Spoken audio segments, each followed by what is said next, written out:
Sunday morning tiffin வந்து இட்லியும் ஆட்டுக்கால் பாயாவும் பார்க்க போகிறோங்க. ஆட்டுக்கால் பாயாவுக்கு நான் ஆட்டுக்கால் வந்து எடுத்து அது கூட மஞ்சத்தூள், மிளகாத்தூள், கொஞ்சமாக உப்பு சேர்த்து ஒரு 4 விசில் விட்டு வச்சுருக்கேன். பாதி வெந்திருக்கு. இப்போ இது கூட கட் பண்ணி வச்சுருக்கேன் வெங்காயம், தக்காளி, பச்சை மிளகாய் சேர்த்துட்டு இஞ்சி பூண்டு பேஸ்ட்டு, மிளகாத்தூள், மஞ்சத்தூள், தனியாத்தூள் சேர்த்து திருப்பியும் ஒரு 4 விசில் விட போகிறோங்க. இதில் ஒரு வெங்காயம் தக்காளி சேர்த்துருக்கேன். நான் தேங்காய் அரைக்கிறது கூட திருப்பியும் வெங்காயம் தக்காளி சேர்க்க போகிறேன். இப்போது இதை நம்ம மூடி விசில் விட்டுக்கலாம். தேங்காய், வெங்காயம், தக்காளி, மிளகு, சீரகம், சோம்பு, 2 ஏலக்காய், பட்டை, கிராம்பு இதெல்லாம் நம்ம நல்லா தண்ணி ஊற்றி அரைச்சி எடுத்துக்கலாம்.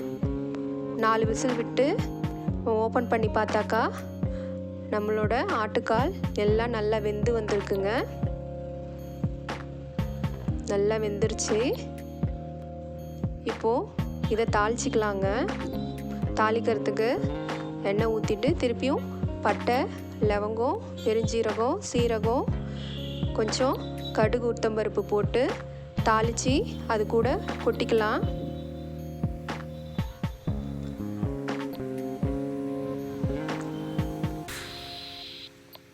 தாளித்ததை சேர்த்துட்டு கருவேப்பிலை, கொத்தமல்லி, அப்புறம் நம்ம அரைச்சி வச்சுருக்க அந்த தேங்காய் விழுதியும் சேர்த்து நல்லா கொதி விட்டாக்கா நம்மளோட ஆட்டுக்கால் பாயா ரெடி ஆகிடும். கருவேப்பிலை, கொத்தமல்லி சேர்த்துருக்கேன். அரைச்சி வச்சுருக்க இந்த தேங்காய் பேஸ்ட்டையும் சேர்த்து கொதி விட்டு எடுத்துக்கலாம். இட்லியும் நான் ஊற்றி வச்சிட்டேங்க, வெந்துட்டுருக்கு.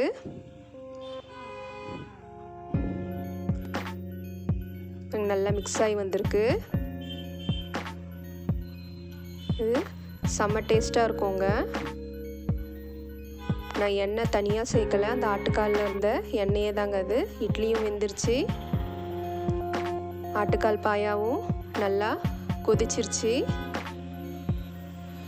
வாங்க நம்ம சர்வ் பண்ணிக்கலாம்.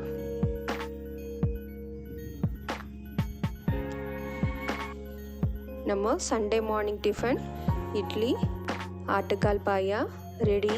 என்னோட சேனல் பிடிச்சிருந்ததுன்னா சப்ஸ்கிரைப் பண்ணுங்கள், லைக் பண்ணுங்கள், கமெண்ட் பண்ணுங்கள். நன்றி.